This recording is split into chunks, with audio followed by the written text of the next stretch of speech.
Olá, este é o Conexão Futura aqui pelo canal Futura e também pela internet. Saiba tudo sobre o nosso programa acessando o site futura.org.br/Conexão Futura. Aqui você encontra os destaques da nossa semana, todos os episódios do Conexão Futura e acessa também os links para as nossas redes sociais, o Facebook, o Twitter e o nosso canal no YouTube. Mais de 640 milhões de pessoas no mundo são obesas. Os dados são de um estudo publicado recentemente pela revista médica Lancet, que envolveu a Organização Mundial da Saúde e pesquisadores de diferentes países. Só no Brasil são mais de 30 milhões de pessoas. Nesse sentido, é importante incentivar uma dieta balanceada e a prática constante de atividades físicas. Afinal, estar no peso ideal evita o surgimento de muitos problemas de saúde. No entanto, a busca pelo corpo perfeito e a obsessão por uma alimentação saudável também podem ser perigosos. Você, por exemplo, já ouviu falar em ortorexia? Pois é, esse é um tipo de transtorno obsessivo que leva a ideia de alimentação saudável e controlada ao extremo. Pessoas com esse transtorno buscam sempre comer alimentos frescos, não industrializados, o que, claro, está longe de ser ruim. O problema é quando isso se torna uma obsessão. Segundo a Organização Mundial da Saúde, a ortorexia já afeta 28% da população dos países ocidentais. Então, para conversar com a gente sobre esse assunto, eu recebo aqui no estúdio Francisco Tostes, médico endocrinologista da Sociedade Brasileira de Endocrinologia e Metabologia. Boa tarde, Francisco. Bem-vindo mais uma vez ao Conexão Futura. Obrigado uma vez pelo convite, Larissa. E Karina Ratano, médica do esporte. Karina, bem-vinda ao Conexão. Obrigada, Larissa. Obrigada pelo convite. Bom, temos muitos assuntos, esse é um assunto muito instigante, né? E até, de certa forma, também preocupante.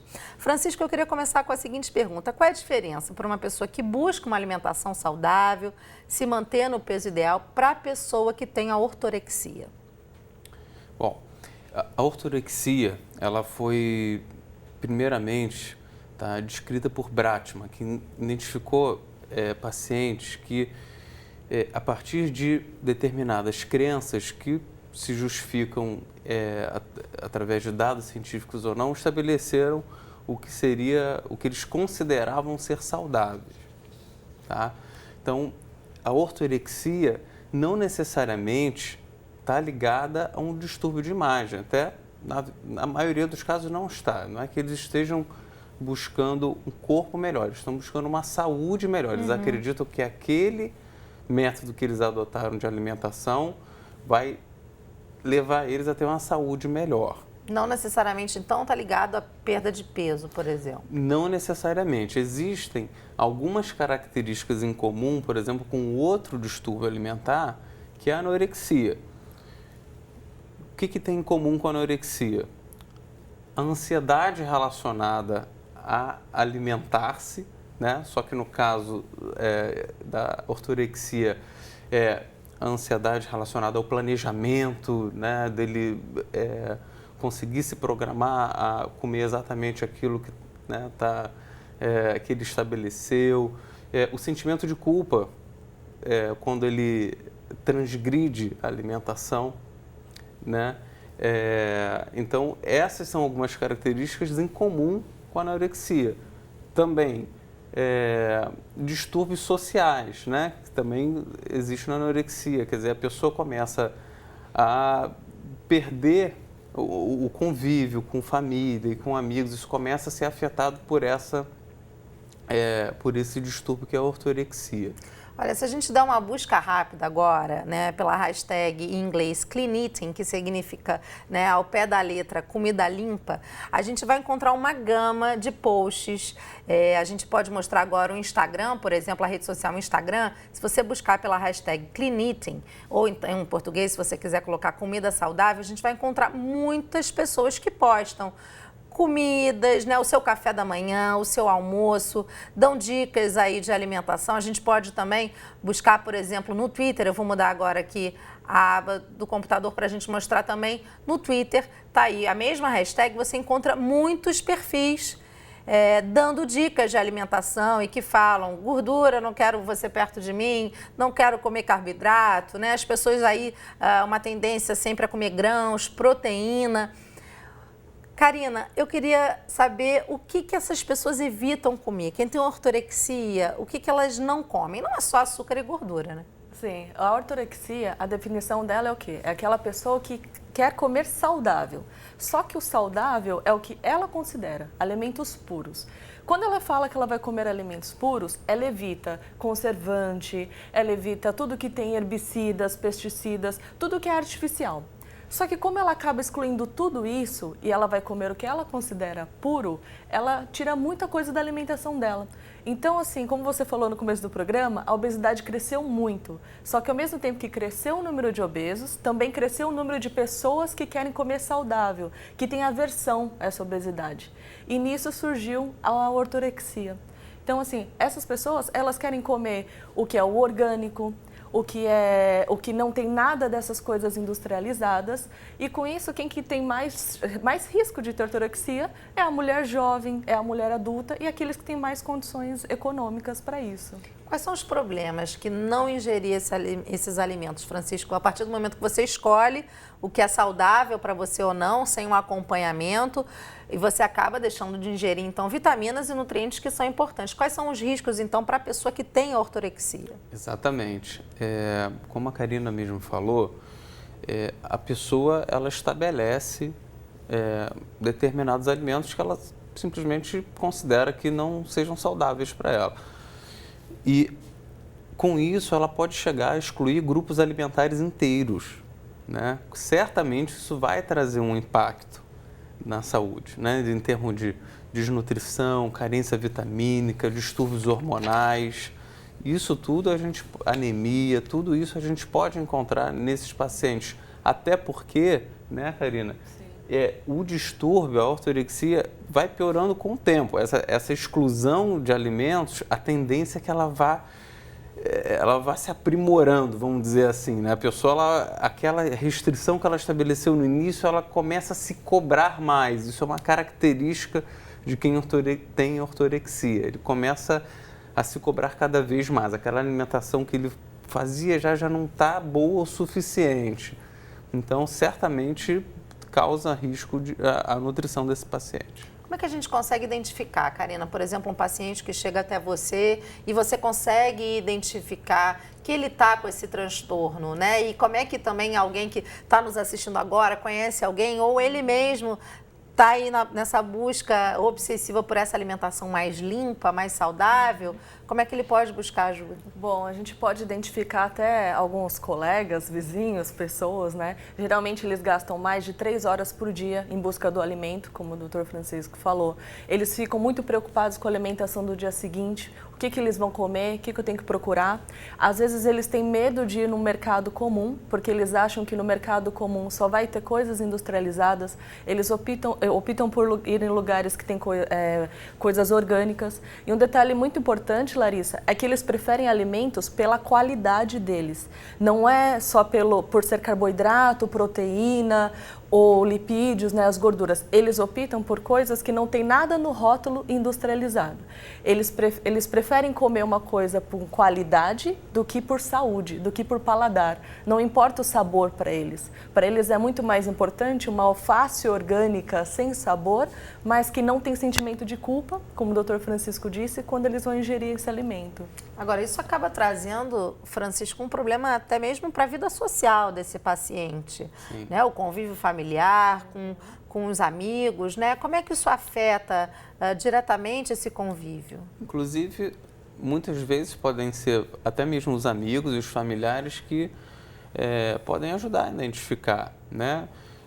Em eventos sociais, muitas vezes esses pacientes levam a própria comida, né? Para não saírem do seu planejamento. Tem gente que leva balança, né? A gente conhece houve casos de pessoas que levam balança, né? Para medir a quantidade de proteínas de um alimento, né?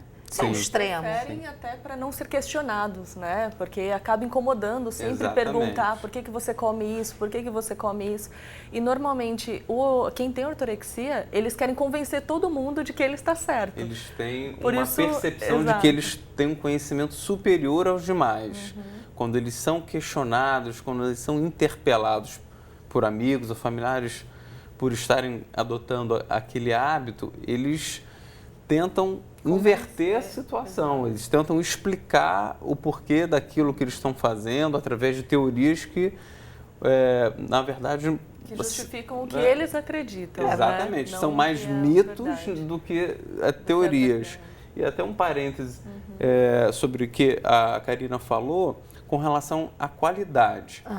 Uma outra característica que difere a ortorexia da anorexia é a obsessão pela qualidade. A anorexia não, a pessoa está preocupada em comer menos, ela tem medo de comer.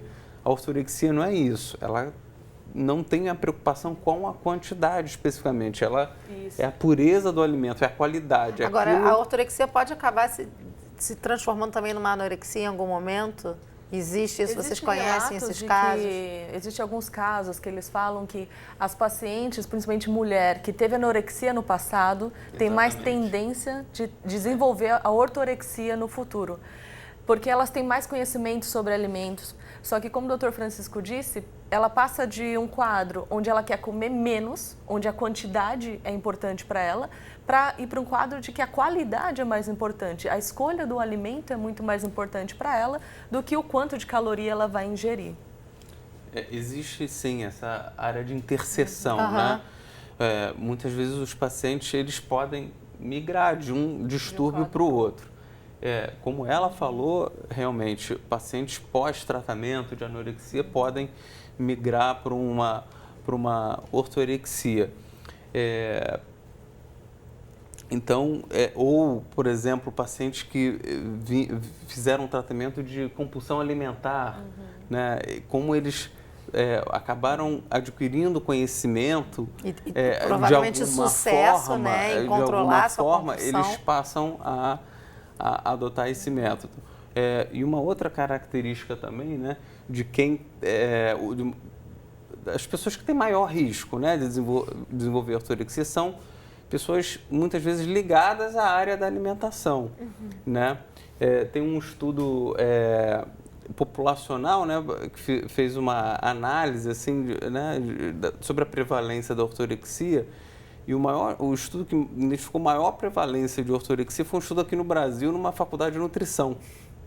Porque a pessoa vai adquirindo conhecimento e vai criando suas próprias teorias. Exatamente. E você falou no início a respeito do Instagram. Alguns anos atrás, eu não lembro qual foi o ano exatamente, mas uma jovem que era uma celebridade dessas de mídia social, ela chocou até os seus seguidores, milhares e milhares aí de seguidores, ao expor o diagnóstico dela. Ela admitiu que tinha ortorexia, que sofria muito com isso, né, e isso passou a causar nela um sentimento ruim de estar instigando outras pessoas a irem por esse caminho. Vou pedir para a gente colocar de novo na tela o Instagram, porque, Karina, esse exemplo que o Dr. Francisco colocou, a gente sabe que tem muita gente que quer ser, né? Hoje em dia é profissão, né? Ser musa fitness no Instagram, ter o seu canal no YouTube dando as suas próprias receitas. Depois a gente vai falar de um outro problema, que é a busca pelo corpo ideal a partir da malhação. Qual é o perigo, né, da gente ter acesso a esses perfis e tentar adequar isso para a nossa própria vida, né? Seguindo, porque o que é bom para um não é necessariamente bom para o outro, né? Tem um perigo nisso. O maior risco é o risco de vida que qualquer pessoa que tem uma doença, um transtorno alimentar pode ter, né? Então, caso você queira fazer uma dieta, caso queira fazer uma alimentação adequada, você precisa de profissional te acompanhando. Um endocrinologista, um médico do esporte, um nutricionista, alguém competente e que vai escolher o cardápio certo para você. Afinal, eu sou diferente do Francisco, é diferente da Larissa, cada um é cada um. E tem seu ritmo de vida, né? Sim, todas essas questões. Porque o risco vai desde uma anemia, desde uma vitamina baixa, que pode levar à piora de um quadro depressivo, ansiedade, até o risco de vida. Ela vai ter uma restrição muito importante. E quando a gente fala ainda em atleta, o atleta que gasta muita energia todos os dias, ele precisa de um mínimo de caloria, um mínimo de energia para isso. Só que ele também precisa de elementos, dos oligoelementos que a gente adquire na alimentação. Se a gente não tem uma alimentação saudável, uma alimentação satisfatória para aquela atleta, não tem rendimento que vai acontecer. Francisco, qual é o tratamento para a ortorexia? Olha, o tratamento, provavelmente ele vai ter que ser multidisciplinar, né? Um acompanhamento com nutricionista, com médico, psicólogo. Esse paciente provavelmente vai precisar fazer terapia, né? Primeiro, para ele aceitar o diagnóstico e, segundo, para ele aceitar que ele precisa mudar, né? Porque são dois momentos diferentes, né? Ele precisa entender que comida é vida, né? E que um princípio básico de uma alimentação saudável é ela ser variada. Então, assim, se você começa a excluir alimentos, grupos alimentares, porque você acha que apenas determinados alimentos vão te trazer saúde, você não poderia estar mais errado, né? Porque você vai incorrer o risco de carências vitamínicas, nutricionais, etc. Então, esse acompanhamento vai precisar ser realizado. Agora eu queria trazer aqui um outro problema ligado a essa busca pelo corpo perfeito. Nós falamos aí ao longo do programa da ortorexia, que é essa busca pela alimentação pura, né, limpa. Agora tem a vigorexia, que são as pessoas que querem malhar, querem ter o tônus muscular, né, e começam a malhar sem o acompanhamento de um profissional de educação física, como um médico. Karina, o que é, afinal, essa vigorexia? Como é que ela se desenvolve? Bom, a vigorexia, ela é um transtorno alimentar com característica obsessiva, assim como a ortorexia, que foi feito recentemente esse diagnóstico, por isso que a gente não sabe ainda muito dela, mas o que se sabe da vigorexia é que a pessoa tem um distúrbio de imagem, ela quer sempre ter mais, ela quer ser aquele musculoso, aquela pessoa com definição muscular, é um culto à própria imagem. O problema disso é que ela nunca está satisfeita com ela mesma. Ela não consegue se enxergar já no resultado e ela busca cada vez mais músculos, cada vez mais, na concepção dela, um corpo mais bonito, né? E agora, com certeza, também acabam utilizando suplementos alimentares, sem indicação, o próprio anabolizante. É muito perigoso para a saúde, né? A pessoa que acaba se suplementando sem o acompanhamento. Exato. A vigorexia é como se fosse a antítese da anorexia, né? Também a pessoa tem um distúrbio de imagem, né? Só que ao contrário, né? Ao passo que a anoréxica, ela nunca se acha magra o suficiente, o paciente que tem vigorexia, ele sempre acha que poderia estar com um volume muscular mais maior, sarado, poderia estar com um grau de definição melhor, então ele nunca está satisfeito. E o problema disso é justamente ele passar a recorrer a substâncias que podem causar prejuízo à sua saúde, né? Como o uso de anabolizantes, que certamente o uso indiscriminado, sem indicação de hormônios, pode trazer consequências sérias à saúde de qualquer um. A gente tem casos, né, de artistas brasileiros, o cantor Netinho, que era um cantor de música baiana, usou muito anabolizante ao longo da vida, desenvolveu câncer, né, teve alguns problemas graves de saúde, a gente tem muitos exemplos nesse sentido.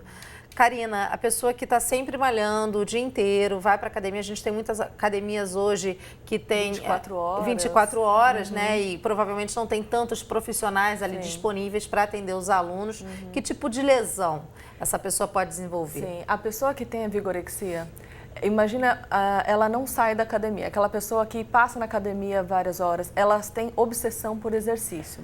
Se eu faço muita atividade física, principalmente sem nenhuma orientação, que é o que a maioria acontece com eles, eu vou ter lesão muscular, eu vou ter um desequilíbrio na minha musculatura. Então, imagina eu sempre fazendo bíceps, tronco, de tanto eu fazer, uma hora eu posso ter uma ruptura. E não é incomum ter uma ruptura do peitoral, que é esse músculo maior, e eu ter uma ruptura do bíceps por desequilíbrio. O nosso tendão, né, os ligamentos, eles aguentam até certo ponto. Se o músculo está sempre trabalhando, sem frear, uma hora ele não aguenta e ele pode ter uma ruptura muscular. Fora essa questão ortopédica, ele também pode ter uma sobrecarga dessa musculatura, começar a quebrar mais músculo e esse músculo ele vai ser metabolizado, vai ser excretado no fígado, no rim e também pode levar complicações no nosso metabolismo também. Então é uma doença grave, é uma doença séria que merece atenção, só que a gente está num mundo em que fazer exercício físico e fazer dieta é saudável. Então a gente precisa corrigir essa concepção.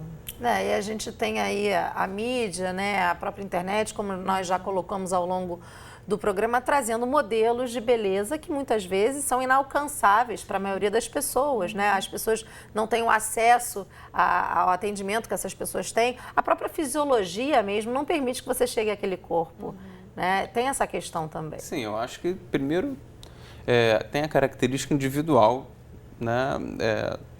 De todos nós, né? Algumas pessoas vão ter mais facilidade de ter um corpo mais atlético e quando as pessoas começam também a usufruir, né, da sua imagem, elas passam a viver disso, obviamente elas passam a ter cada vez mais tempo para investir em si mesma, né, no próprio corpo, ou seja, maior facilidade de ter uma alimentação equilibrada, de fazer atividade física regular, né? E isso acaba gerando nos seus seguidores, né, uma inquietude, porque as pessoas trabalham, as pessoas têm as suas dificuldades do cotidiano e, obviamente, não conseguem alcançar esse padrão, né, que, como você mesmo falou, acaba sendo inalcançável. Né? E aí é o perigo justamente do que a gente falou anteriormente de recorrer a artifícios que podem ser prejudiciais à saúde. A gente está chegando já ao fim do programa. Acho que todas essas questões que nós colocamos, Karina, passam por uma questão psicológica, né? De autoestima, de aceitação do seu corpo. Nesse sentido, é muito importante também o papel da família em ajudar essa pessoa e o acompanhamento psicológico. Sim, com certeza. Acho que as pessoas que estão ao redor da pessoa que tem transtorno obsessivo-compulsivo alimentar, tanto vigorexia e ortorexia, os colegas são os primeiros a detectar. A família começa a perceber que ele está agindo diferente, né? E dentro disso, até voltando um pouquinho para o lado do atleta, né? Essas complicações elas podem levar a um diagnóstico grave chamado tríade da mulher atleta. Onde é o quê? A menina pratica mais atividade física do que consome de energia. Então ela come menos energia, ela consome menos energia do que ela precisa. Com isso ela vai levar alteração menstrual, pode alterar a saúde óssea dela. Ela pode ser uma menina, no caso, se for mulher, claro, né? Uma osteoporose aos 20 anos. E essa osteoporose não vai desenvolver. Né? Então, além de todo esse tratamento psicológico, a gente tem que pensar em prevenção de outros quadros que a vigorexia pode proporcionar a esses pacientes. A gente caminhando, Francisco, eu queria suas considerações finais, no sentido de que, claro, a gente quer ter um corpo saudável, uma alimentação saudável, mas é preciso o acompanhamento médico. Sim, eu acho que a palavra-chave é equilíbrio, né? Como a Karina mesmo falou, os familiares, amigos, muitas vezes são quem identificam porque são pessoas que passam a só falar sobre esse assunto, passam a falar só sobre alimentação, sobre exercício físico. Nitidamente isso não está certo. Então, é buscar viver de uma maneira equilibrada, alimentar-se bem, fazer atividade física regular, mas também ter os seus momentos de confraternização, né? Isso vai levar a pessoa de prazer. Exatamente, né? A ter uma saúde física e mental. Muito bom. Queria mais uma vez agradecer a presença de vocês. A gente teria muitos assuntos aqui, muitos papos para bater sobre essas questões de transtornos alimentares. São questões realmente importantes, mas por hora eu preciso encerrar. Mais uma vez, obrigada pela presença. A você de casa, obrigada pela companhia. Eu lembro que Conexão Futura vai ao ar de segunda a sexta na tela do canal Futura, mas a gente está sempre a qualquer hora da noite e do dia no nosso site futura.org.br/Conexão Futura. Um beijo para você e até a próxima.